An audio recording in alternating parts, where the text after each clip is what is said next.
झारखंड में अब 50 साल के महिलाओं को मिलेगा पेंशन। हेमंत कैबिनेट की बैठक में 25 अहम प्रस्तावों पर लगी मुहर। जी हां, राज्य के कैबिनेट ने बुधवार को कई लोकलुभावन फैसलों पर मुहर लगाई। राज्य सरकार ने 11वीं जेपीएससी परीक्षा के लिए न्यूनतम एवं अधिकतम उम्र सीमा में 7 वर्षों की छूट दी है। अधिकतम उम्र की गणना 1 अगस्त 2017 की तिथि से की जाएगी, जबकि न्यूनतम उम्र की गणना 1 अगस्त 2014 की तिथि से होगी। इस प्रकार सभी को कम से कम 7 वर्षों की छूट अवश्य मिलेगी। दूसरी तरफ सभी सरकारी कर्मियों के लिए होम लोन के नियमों में छूट दी गई है। अब 60 लाख रुपये तक का ऋण बिना किसी जमीन को बंधक रखे मिल सकेगा। यह व्यवस्था सभी वर्ग के कर्मियों के लिए होगी। एक अन्य महत्वपूर्ण फैसले में पूरे राज्य में 50 वर्ष से ऊपर की महिलाओं को वृद्धा पेंशन मिलेगा। इसके पूर्व तक यह 60 वर्ष से अधिक लोगों को ही मिलता था। राज्य सरकार के इस फैसले से पेंशन के लाभुकों की संख्या में लगभग 18 लाख की बढ़ोतरी होगी। सरकार के फैसले का असर सभी वर्ग के महिलाओं पर होगा, जबकि एससी एवं एसटी वर्ग के पुरुषों को भी यह लाभ मिलेगा। सामान्य वर्ग के पुरुषों का यह लाभ नहीं मिल सकेगा। दूसरी तरफ राज्य सरकार ने 140 मध्य विद्यालयों को उच्च माध्यमिक विद्यालय के रूप में अपग्रेड करने का निर्णय लिया है। इसी प्रकार सीआईडी के मामलों की सुनवाई के लिए अलग से कोर्ट के गठन का स्वीकृति प्रदान कर दी गई है। वित्त विभाग के आधा दर्जन अनियमित कर्मियों को नियमित कर दिया गया है। महिला बाल विकास विभाग के उस प्रस्ताव को भी स्वीकृति मिली है, जिसके अनुसार गर्भवती महिलाओं को मातृ किट का वितरण होना है। एक किट पर लगभग 1500 रुपये का खर्च आएगा और लगभग 6 लाख महिलाओं को किट दिया जाएगा।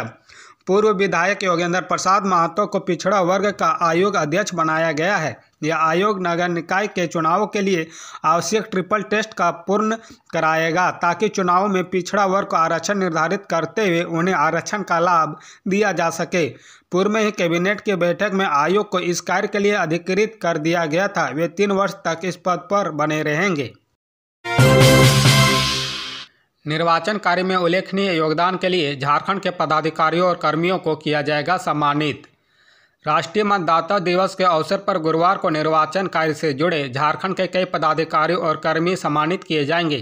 राज्यपाल सीपी राधाकृष्णन इन्हें सम्मानित करेंगे। उल्लेखनीय है कि नई दिल्ली में गुरुवार को राष्ट्रपति द्रौपदी मुर्मू झारखंड सहित देश भर के कई लोगों को सम्मानित करेगी। झारखंड से मुख्य निर्वाचन पदाधिकारी कार्यालय में कार्यरत सिस्टम एनालिस्ट SN जमील को IT क्षेत्र में विशिष्ट कार्य के लिए सम्मानित किया जाएगा। वहीं राष्ट्रीय मतदाता दिवस के अवसर पर राज्य भर में भी कई कार्यक्रम आयोजित होंगे। मुख्य कार्यक्रम रांची के आर्यभट्ट सभागार में होगा, जहां राज्यपाल सीपी राधाकृष्णन मौजूद रहेंगे।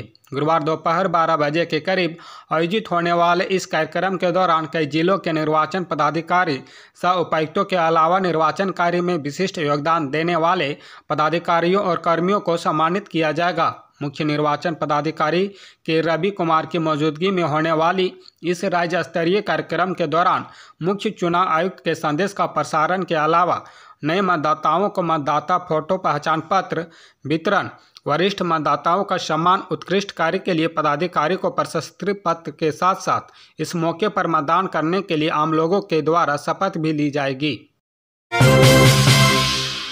झारखंड हाईकोर्ट ने कहा, सास की सेवा करना बहू का कर्तव्य, मनुस्मृति और यजुर्वेद का दिया हवाला। जी हां, हाईकोर्ट के जस्टिस सुभाष चंद्र की अदालत ने एक पारिवारिक मामले में फैसला सुनाते हुए कहा कि वृद्ध सास की सेवा करना बहू का कर्तव्य है। वह अपने पति को मां से अलग रहने के लिए दबाव नहीं बना सकती है। रुद्र नारायण राय बनाम 42 राय चटर्जी मामले में अदालत ने पत्नी को गुजारा भत्ता देने के आदेश को निरस्त कर दिया। हालांकि अदालत ने नाबालिग बेटे के परवरिश की राशि बढ़ा दी है। अदालत ने कहा कि पत्नी के लिए अपने पति की मां और नानी की सेवा करना अनिवार्य है। उसे उनसे अलग रहने की जिद नहीं करनी चाहिए। संविधान के अनुच्छेद 51A का हवाला देते हुए अदालत ने कहा कि इसमें एक नागरिक के मौलिक कर्तव्यों को बताया गया है। इसमें हमारी समग्र संस्कृति की समृद्धि विरासत को महत्व देने और संरक्षित करने का प्रावधान है। पत्नी द्वारा वृद्ध सास या दादी सास की सेवा करना भारत की संस्कृति है। अदालत ने यजुर्वेद के श्लोक का जिक्र करते हुए कहा, हे महिला, तुम चुनौतियों से हारने का लायक नहीं हो, तुम सबसे शक्तिशाली चुनौती को हरा सकती हो।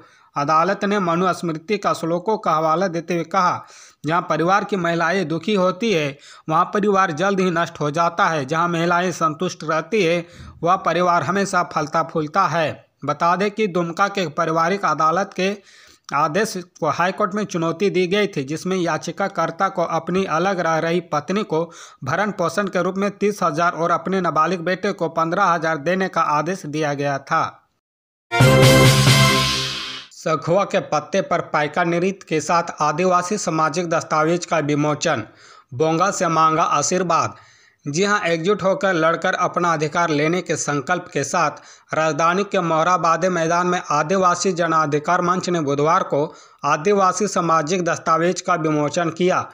मंच ने संकल्प लिया कि 4 फरवरी को आयोजित होने वाली महारैली को सफल बनाने के लिए सघन जनसंपर्क अभियान चलेगा। इस दस्तावेज में आदिवासियों के सामाजिक, आर्थिक एवं संवैधानिक मुद्दों पर चिंतन की पहल की गई है। आदिवासी सामाजिक दस्तावेज विमोचन समारोह को संबोधित करते हुए प्रभाकर तिर्की ने कहा कि आदिवासियों के साथ ही आदिवासी एवं मूलवासी हितों के प्रति समर्पित प्रत्येक संवेदनशील व्यक्ति को संविधान में मिले आदिवासियों के अधिकार और उसके संरक्षण पर गंभीरता से ध्यान देने की जरूरत है। उन्होंने कहा कि रैली के माध्यम से आदिवासियों के मुद्दे को जनता के बीच ले जाया जाएगा। इसी सामाजिक चिंतन के साथ दस्तावेज तैयार किया जाएगा, जिसका एकमात्र उद्देश्य सच को सामने लाना और आदिवासियों की एकता स्थापित करना है। कोयला चोरी करते रेलवे की तार के चपेट में आया युवक, हो गई मौत। जी हां, झारखंड के बेरमो अनुमंडल के कथारा ओपी थाना क्षेत्र सीसीएल कथारा वासरी में रेलवे वैगन से कोयला उतारने के दौरान ओवरहेड विद्युत तार की चपेट में आने से एक व्यक्ति की मौत हो गई। मृतक की पहचान पेटरवार प्रखंड के चापी ग्राम टोला निवासी महेश्वर प्रजापति के रूप में हुई है। मृतक व्यक्ति की उम्र करीब 40 वर्ष है। जानकारी मिलते ही मृतक के पिता खिरोधर प्रजापति और अन्य सदस्य घटनास्थल पर पहुंचा। घटना के बाद मृतक के पिता का रो रो कर बुरा हाल है। बता दें कि सीसीएल कथारा वासरी रेलवे साइडिंग पर वैगन कोयला से लदा हुआ था। महेश्वर प्रजापति उक्त रेलवे वैगन से कोयला उतारने लगा। इसी क्रम में वह बिजली की ओवरहेड तार के चपेट में आ गया। इसके बाद मौके पर ही उसकी मौत हो गई। घटना की जानकारी मिलते ही कथारा ओपी थाना पुलिस मौके पर पहुंची और वास्तु स्थिति की जानकारी ली। इसके बाद गोमिया जीआरपी पुलिस को सूचना दी गई। बता दें कि सीसीएल कथारा क्षेत्र के कथारा और जारंडी रेलवे साइडिंग में चलती रेलवे रेक से हर दिन कोयले की चोरी की जाती है। इसी क्रम में इस तरह के हादसे होते हैं।